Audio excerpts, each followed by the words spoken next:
Okay, இந்திய stock மார்க்கெட்டையே ஒரே நாள்ல உலுக்கி போட்ட ஒரு பெரிய முதலீட்டை பத்தி தான் நம்ம இப்போ பார்க்க போறோம்.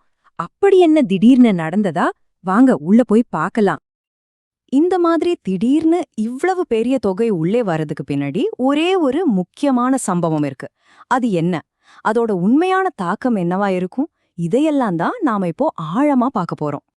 சரி, இந்த முதலீட்டோட தாக்கத்தை நாம சரியா புரிஞ்சுக்கணும்னா முதல்ல கொஞ்சம் பின்னோக்கி போகணும்.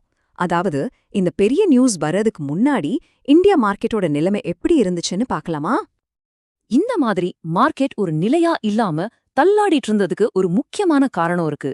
அது என்னன்னா, வெளிநாட்டு முதலீட்டாளர்கள் அவங்க பணத்தை தொடர்ந்து இந்தியாவிலிருந்து வெளியே எடுத்துக்கிட்டே இருந்ததுதான். இந்த எஃப்ஐஐங்கிறவங்க யாருன்னா, மார்க்கெட்டோட போக்கையே மாத்தக்கூடிய சக்தி வாய்ந்த பெரிய ஆளுங்க. அவங்க வெளியே போனதால வெளிநாட்டு முதலீடுகள் வரலாறு காணாத அளவுக்கு சரிஞ்சுக்கிட்டு இருந்துச்சு.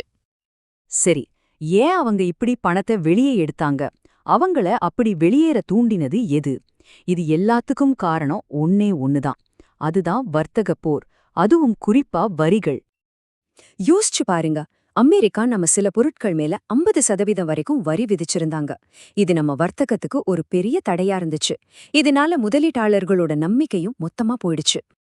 ஆனா பிப்ரவரி 2ஆம் தேதி ராத்திரி யாருமே எதிர்பார்க்காத ஒரு அறிவிப்பு வந்தது. அந்த ஒரு அறிவிப்பு இந்த மொத்த ஆட்டத்தையுமே தலைகீழா மாத்திடுச்சு. அந்த மாற்றம் என்ன தெரியுமா? அமெரிக்கா இந்திய வர்த்தக ஒப்பந்தம் மூலமா அந்த 50% வரி சட்டுன்னு வெறும் 18% குறைக்கப்பட்டது. இது நிஜமாவே ஒரு மிகப்பெரிய திருப்பு முனை. இதோட விளைவு மார்க்கெட்ல உடனடியா ஒரு பெரிய பாசிட்டிவ் ரெஸ்பான்ஸ். அடுத்த நாளே சென்செக்ஸ் கிட்டத்தட்ட 2500 புள்ளிகள் எகிரிடுச்சு.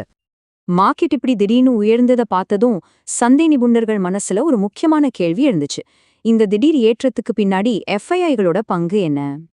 அந்த கேள்விக்கான பதில் எல்லாருக்கும் ஒரு பெரிய ஆச்சரியத்தை கொடுத்துச்சு. ஏன்னா அந்த ஒரே நாள்ல எஃப்ஐஏக்கள் சுமார் 5236 கோடி ரூபாய திரும்பவும் இந்தியாக்குள்ள கொண்டு வந்தாங்க. நினைச்சு பாருங்க, ஒரே நாள்ல. அப்போ விஷயம் ரொம்ப சிம்பிள். இந்த ஒரே ஒரு நல்ல செய்தி முதலீட்டு போக்கையே முழுசா மாத்தி மறுபடியும் வெளிநாட்டு பணத்தை இந்திய சந்தைக்குள்ள ஈர்த்திருக்கு. ஆனா இந்த நல்ல செய்தி வந்த வேகத்திலேயே சில மார்க்கெட் எக்ஸ்பர்ட்ஸ் சில முக்கியமான கவலைகளையும் எழுப்ப ஆரம்பிச்சாங்க. அவங்க என்ன கேட்க ஆரம்பிச்சாங்கன்னா, இந்த மார்க்கெட் ஏற்றம் நம்மளோட உண்மையான வலிமைய காட்டுதா, இல்ல வெளிநாட்டு பணத்தை நம்ம சார்ந்திருக்கிற ஒரு ஆபத்தான நிலைய காட்டுதா? அவங்களோட முக்கிய கவலைகள் 2. 1, இந்திய சந்தை திரும்பவும் வெளிநாட்டு முதலீட்டாளர்களை ரொம்பவே சார்ந்திருக்க ஆரம்பிச்சிடுச்சா? 2வது, இந்த எஃப்ஐஐக்கள் பொதுவாவே ப்ராஃபிட் புக்கிங் செய்வாங்க. அதாவது லாபம் பார்த்ததும் பணத்தை வேகமா வெளியே எடுத்துடுவாங்க. அப்படி அவங்க திடீர்னு வெளியே போனா மார்க்கெட்டோட நிலைமை என்ன ஆகும்? இதுதான் நம்மள அந்த முக்கியமான விவாதத்துக்கே கொண்டு வருது. அதாவது, இது ஒரு சார்பு நிலையா இல்ல ஒரு வாய்ப்பா? பாருங்க, சோர்ஸ் மெட்டீரியல்ல சொல்ற மாதிரியே இது எஃப்ஐஐகளோட இயல்பான ஒரு குணம்தான். அவங்க லாபத்துக்காக தான் வருவாங்க. இப்போ முக்கியமான கேள்வி என்னன்னா, அவங்க எப்போ வெளியேறுவாங்க அப்படின்னதா. இப்போதைக்கு இந்த பணவரவு ஒரு நல்ல விஷயமா தெரிஞ்சாலும் இது நம்ம சந்தையோட அடித்தளத்துல இருக்கிற ஒரு சின்ன விரிசலையும் நமக்கு காட்டுது.